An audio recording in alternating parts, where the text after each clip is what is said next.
Hello everyone, this is Pico Entertainment and we are back again, and here now we're going to talk about Godzilla vs Kong, and this will be my spoiler review now. So I've recently uploaded my non-spoiler review and you can check that out within the channel, and I will leave a link within the description so you can watch that first before coming to this review. Now this review here, so I will talk about basically all the best elements and the most significant elements for me throughout the movie. So this won't necessarily be a blow-by-blow account of the movie from start to finish. This will just be what I feel were the most interesting parts and maybe some of the more questionable parts throughout the movie. Now just quickly overall, I thought I was overall very entertained by this movie. It had megatons of spectacle, of action, and CGI was fantastic for the most part, and I think if you are a major fan of either Godzilla or Kong or both, then I think overall you will be very satisfied throughout this movie. So we start at the beginning part of this movie and we see Kong. He's resting on his island. This is of course the Skull Island, and we get the title card at the beginning. Remember, we're referring to the movie from 2017 which starred Tom Hiddleston and Brie Larson and Samuel L. Jackson, and we see him just chilling out here, and he comes across the young girl that we saw in the trailers, and throughout the movie this is significant because the young girl has a major connection to Kong, because we find out she can communicate with him by doing the sign language.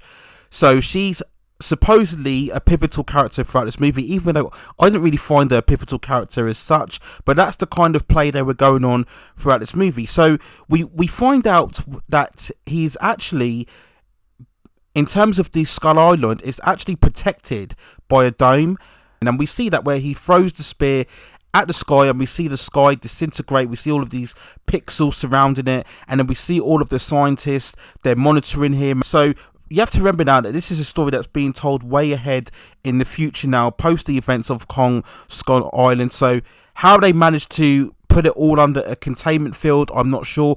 Maybe it was explained in the movie, I might have glossed over it, but yeah, I found it a bit of a stretch that they managed to contain this whole island. But then again, enough time has passed, so maybe the technology evolved enough for them to contain this island. So we get the credit scene, and it basically shows us that Godzilla has managed to defeat all of the various titans, and I thought that was strange as well, because at the end of Godzilla vs Monsters, it was almost as if Godzilla was collating the monsters together, as if they were going to be some sort of unit together. I vividly remember the end credit scene where he's standing in the destroyed city at the end, and all of the other monsters or titans, whatever you want to call them, are surrounding him.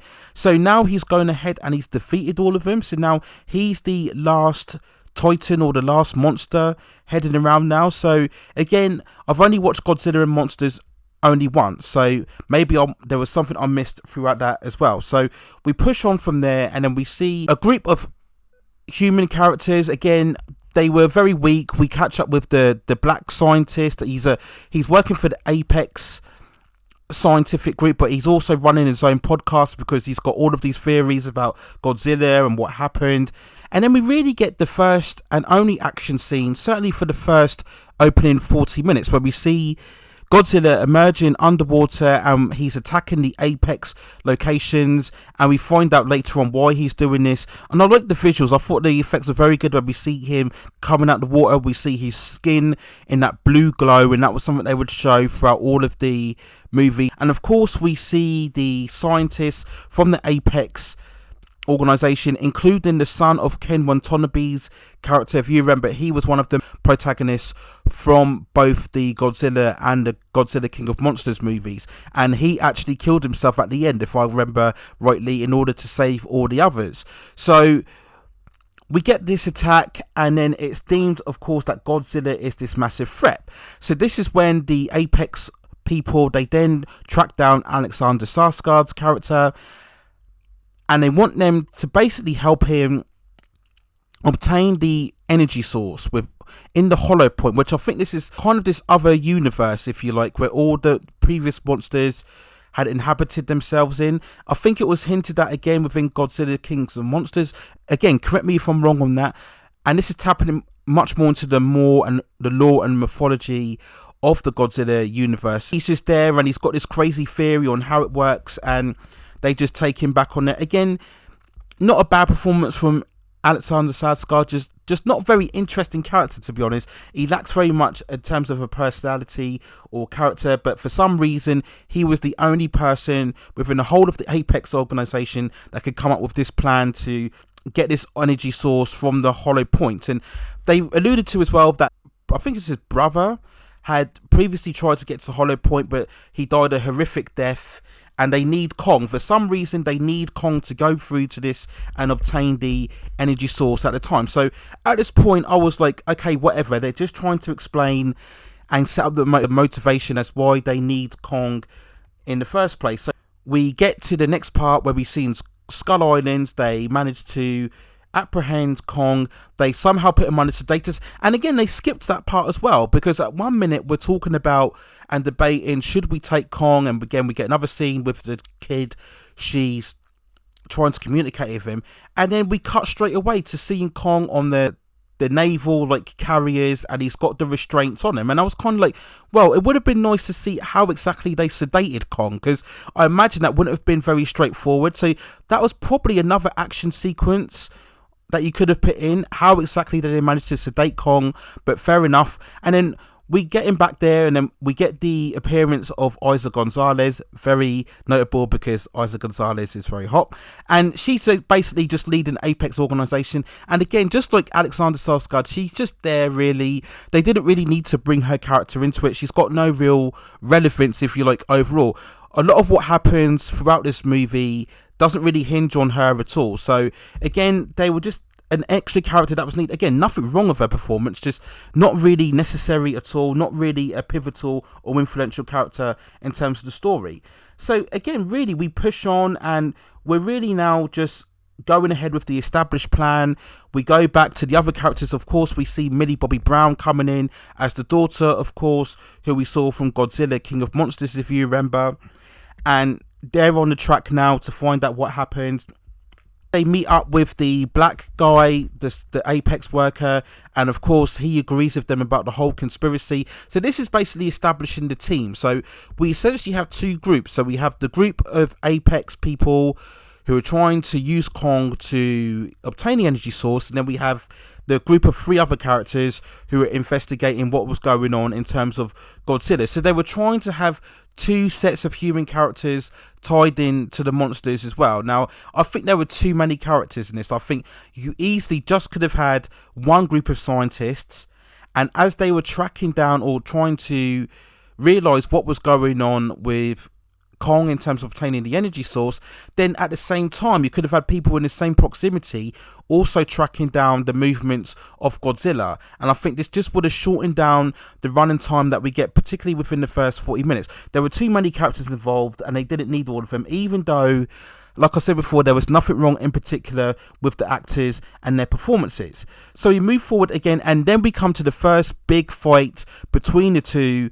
And we knew all this already because we saw this within the trailers. And I have to say, it really is a spectacular sequence where we see Godzilla coming through the waters. They do amp up the tension very well, because initially Godzilla is not there to hunt down Kong. As far as I can see, he's there to really take down the Apex location.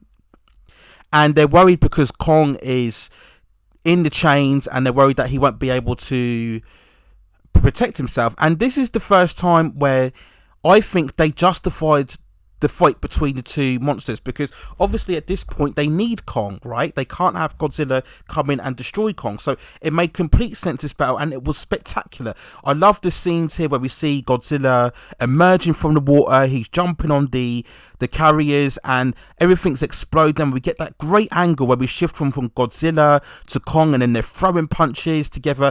And this is where I mentioned in my non-spoiler review and how well they did in making action very coherent. As they're fighting, we're seeing the various missiles hitting Godzilla, but it's very good on here, and they going underwater, and you can still make out what's going on. They did such a good job in not succumbing to the easier traits of using shaky cam and quick edits to try and make the movement far more frenetic than what it was. So they did such a good job here in terms of the choreography, and we get lots of money shots. What we saw in the trailer already, when Godzilla's underwater and uses his atomic breath, Godzilla got the upper hand. And I think, to be honest, if we look at all three battles, Godzilla was clearly the superior being, even though they had moments when Kong was certainly getting on top of Godzilla. If we look at overall, I think it was 3 fights. Yeah, we had this one, and then we had the 2 fights in the city as well. And I think overall, if you look at it, Godzilla was really the most powerful being. And I've always wondered that, because one major issue that everybody's talked about throughout this movie is the kind of scaling in terms of the monster's size, because in general, Godzilla should be far larger and far bigger than what Kong is, but here of course they're the same size. But I didn't really think about that too much, but I know a lot of people brought it up when they saw the initial trailers. And one thing you could argue is when they're jumping on all the kind of ships and the naval carriers, those ships should have broken. I mean, how they're able to withstand the weight of not only one but 2 of the monsters at the same time. Again, it's one of those aspects where you just gloss over, because at the end of the day you're just excited just to see the 2 fighting. You're not really too caught up in the logistics or the physics, if you like, of the size and the weight of the 2 characters, because again the CGI just looks amazing. It looks fantastic. Everything when we see Kong emerging from the water and he's getting exhausted and he's trying to catch his breath back, you see all of the water shaking from him, he's lying there exhausted. It's really fantastic to watch on this. So great effects within this first battle. And again, they have to play dead, don't they? We see later on they have to turn off all of the ships and all of the technology and all of the lights just to make Godzilla think that basically they've all been beaten or they've all been killed, so in order to move on. So again, this is emphasizing that Godzilla is clearly the superior being throughout this movie, in my eyes anyway. So we move on again, and then we catch up with, if you like, the team Godzilla, and they infiltrate the Apex organization, and they go into these escape pods or space shuttles, and they've managed to recreate, I think it's the skull crawlers, and maybe they were in reference to Kong Skull Island. As far as I can tell, we're in the American Apex location here, and they come into the pods where they see the skull crawlers, and then they get caught up in this carrier, and they're getting transported to the Hong Kong Apex location. Now, correct me if I'm wrong, but the film's implying that there's some big, massive underground tunnel from America to Hong Kong. Again, correct me if I'm wrong. I mean, it shows here, and I'm going to bring it up on the screen here, where we've got the panel and it's showing how many distances or how many miles there is to Hong Kong. And yeah, this was a bit of a head scratcher. I mean, you tell me there's a huge tunnel that's going to take them from America to Hong Kong. I just couldn't get that, you know, even though this is meant to be in the future, and yes, we are talking more of science fiction, I just couldn't buy that they were basically being shuttled along in this massive tunnel. And even though it's all hyperspace or hyperspeed, whatever way you want to put on it, I still felt that was, no, that I just couldn't, you know, stretch that out. We're going at like 700, 800 miles per hour in this tunnel all the way through. I just couldn't buy that, even though we're in this futuristic setting. So that was a bit of a head scratcher. But we go on to the next scene, and again, the visuals are great on there. When we transport Kong to Antarctica, we see him in this kind of safety net. Again, I'm assuming that he's under sedatives here, because I'm sure that if he was awake, then he would have been shaking about the net all over the place. But even though they convince Kong that they've got to go through to the hollow point, it's in Antarctica, all of the ships follow him through, and we really get what I mentioned in my non-spoiler review, the much more of the interstellar science fiction moments of the movie. We get these huge synthesized tones where we see them coming through into the, is it the hollow point or the hollow zone? And we get a typical, you know, space science fiction where we see the energy transporting through everybody when they're in the space shuttle. Very much 2001 Space Odyssey, very much interstellar as we see these scenes on here. And then we get this very surreal moment when they're kind of trying to defy the gravity as they enter this hollow point zone. Everybody's falling down and then they raise up again. We get that moment when the ships are seemingly going to crash, and then they use their energy boosters to zoom back up again. So all the visuals are great and fantastic as we see Kong leaping across the mountains and the cliff tops all the way through to this various hollow point on here. And it's all very well done. And this is when we're really getting much more into, I suppose, the lore and the mythology of the monster universe. And again, I imagine any fans of this universe will be very pleased throughout this sequence where we see Kong entering the kind of location on here. He puts his hand on the door to activate the tavern, if you like, or the tunnel, and he comes through and he's looking through everywhere. We get great shots as well where we see him previously to this where he's looking at all the floating rocks and he's jumping on them, and we get the great music on here as well. Just very well done. But I like all this. You're just adding more interest to the film when we see all this. Kong gets the spear again. I'm not too well versed on the mythology, but the spear is obviously very important. We see him sitting down on the throne. This is where I guess the previous Kongs were. This is kind of the Kong kingdom that we see on here.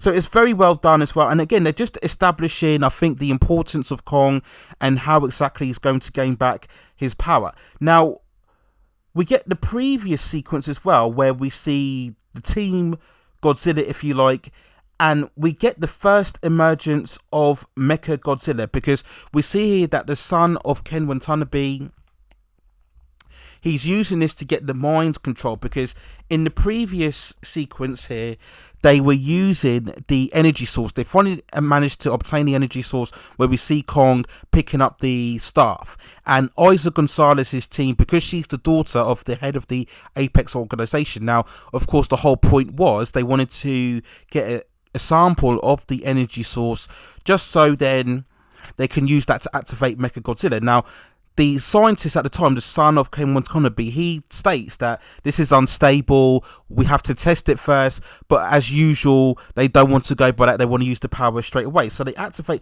Mechagodzilla, and I think he looks good, Mechagodzilla. You know, if you're looking at a robotic version of Godzilla, he was much more thinner, wasn't he? He was much more of a skeletal vision of Godzilla, if you like. So that looks really cool as well. Great visuals as well.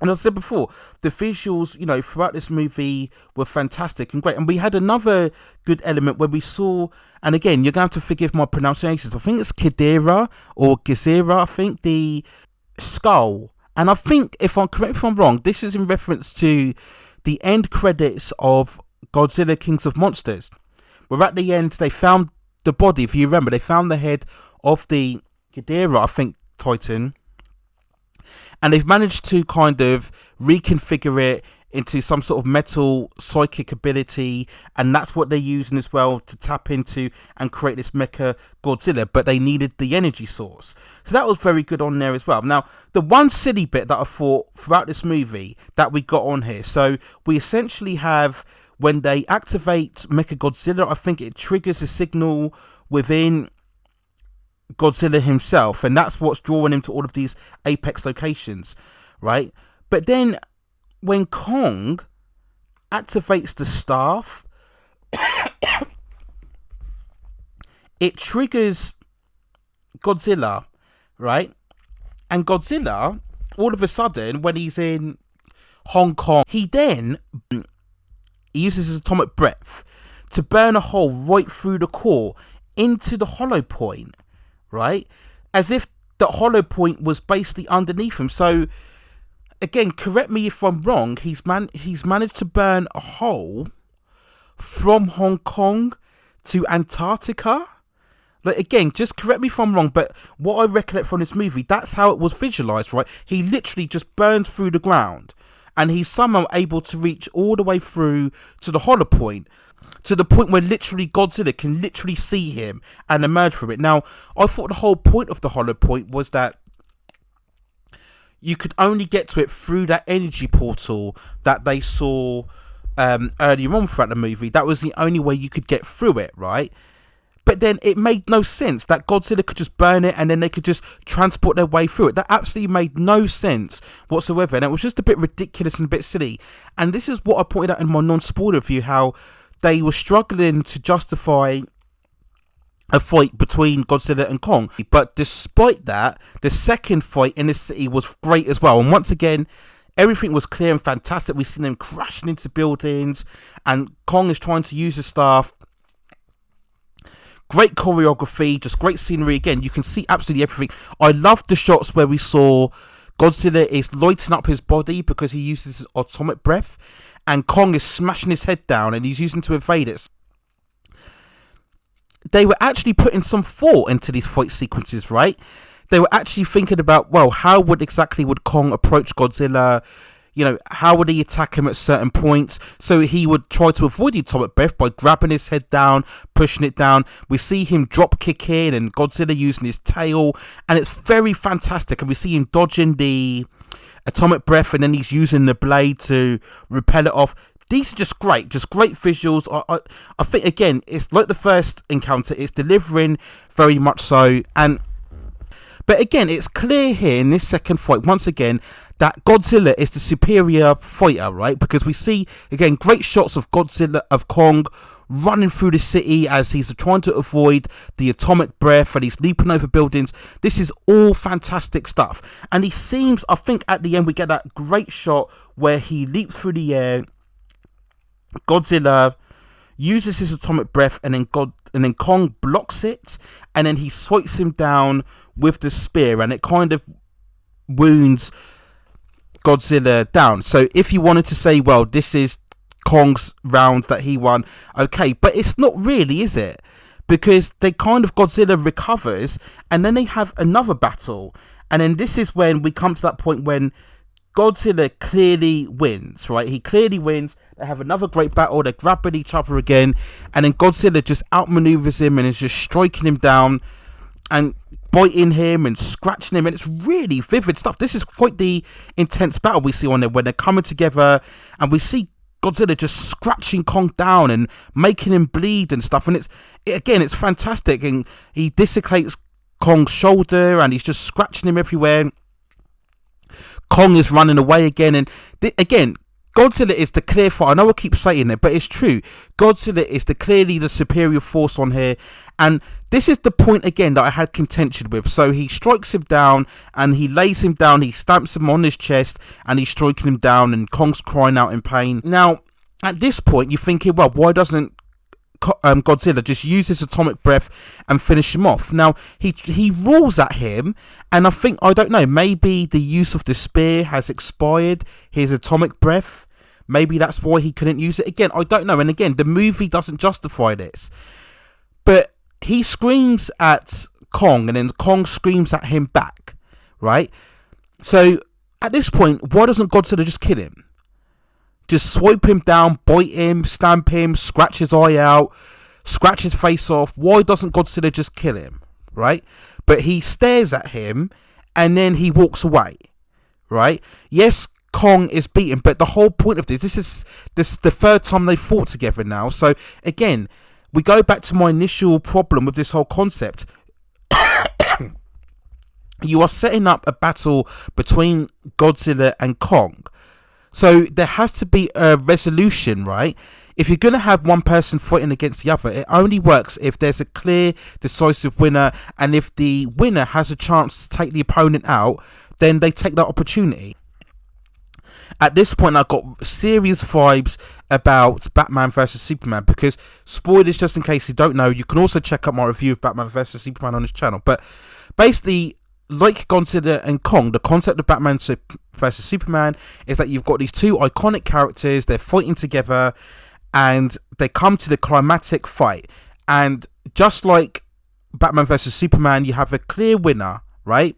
And they have a clear opportunity to take their opponent out. Right now, of course, we have the infamous Martha moment of Batman vs Superman.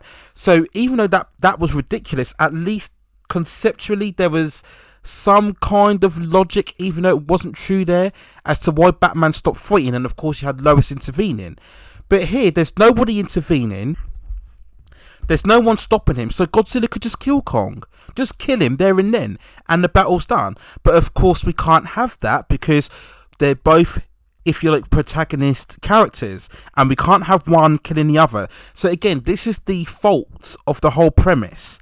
And I just thought to have Godzilla just walk away like that was, again, I just was scratching my head, and it was just silly. And, you know, it was a cop-out in my eyes. Now, again, we get to the final bout, and again, this is where my Batman vs Superman radar, if you like, is tingling again, because we have the emergence of Mechagodzilla, and we see where the Ken Watanabe-san character has lost mental control, and that made sense because he warned about this when they were constructing the energy source, that he'll lose control of it. So he loses control and Mechagodzilla goes crazy, destroy the whole city.